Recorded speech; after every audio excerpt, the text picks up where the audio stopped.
नमस्ते। हम आशा करते हैं कि आप ठीक होंगे।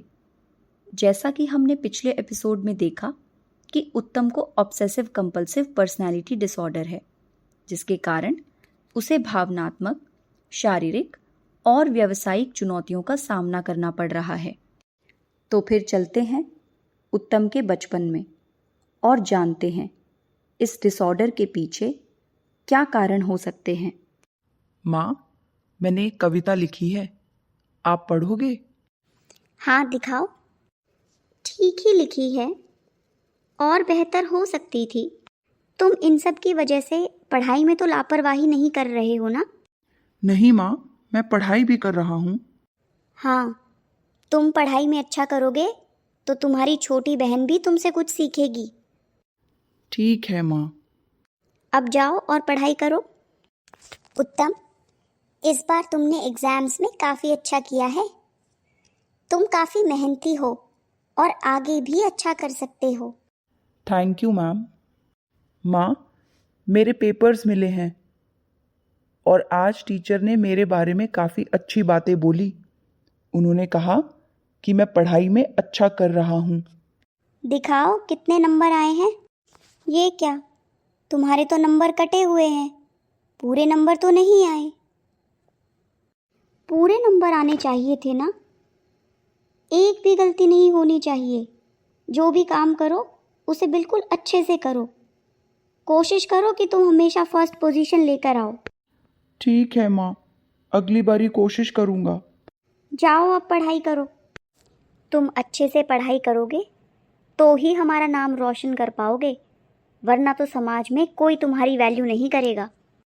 अरे वाह उत्तम, इस बार तो तुमने टॉप किया है। वेरी गुड, हम सब तुम्हारे लिए बहुत खुश हैं।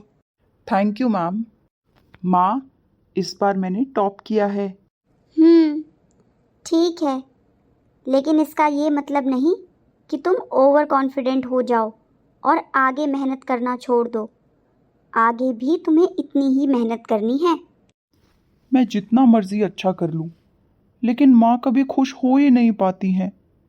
मैं ऐसा क्या करूँ कि वो खुश हो और अच्छा सोचे मेरे बारे में।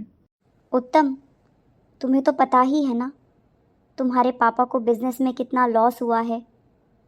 तुम्हें अपनी कॉलेज की पढ़ाई के साथ साथ घर को आर्थिक रूप से भी सपोर्ट करना पड़ेगा और हमारी मदद करनी पड़ेगी। चिंता मत करो माँ, मैं संभाल लूँगा। अब तुम्हें ही सब कुछ देखना है। आपने देखा कैसे उत्तम ने अपनी पहचान बनाने के लिए बचपन से ही मेहनत की है, लेकिन उसकी उपलब्धियों की प्रशंसा करने की बजाय उसकी कमियों को ज़्यादा महत्व दिया गया। भविष्य में गलती ना हो, यह बार बार उसे बताया गया। बाकी लोगों से उसकी अत्यधिक तुलना की गई और यह जताया गया कि उसकी उपलब्धियां काफ़ी नहीं हैं। इन सब बातों के चलते उत्तम ने अपने मन में एक धारणा बना ली कि उसके माता पिता की खुशी के लिए सिर्फ वही जिम्मेदार है। वह अपने माता पिता को कभी निराश नहीं कर सकता।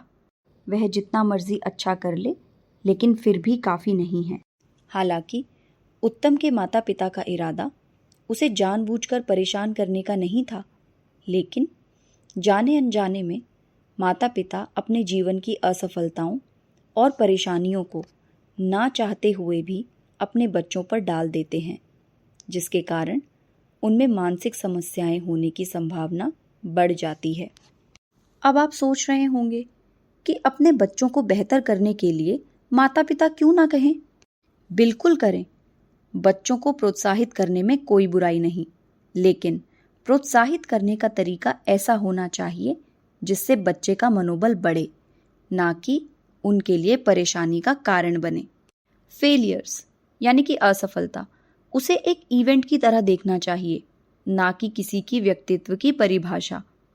बच्चों के आत्मसम्मान को एक स्वस्थ रूप से स्थापित करने में उनकी मदद करनी चाहिए।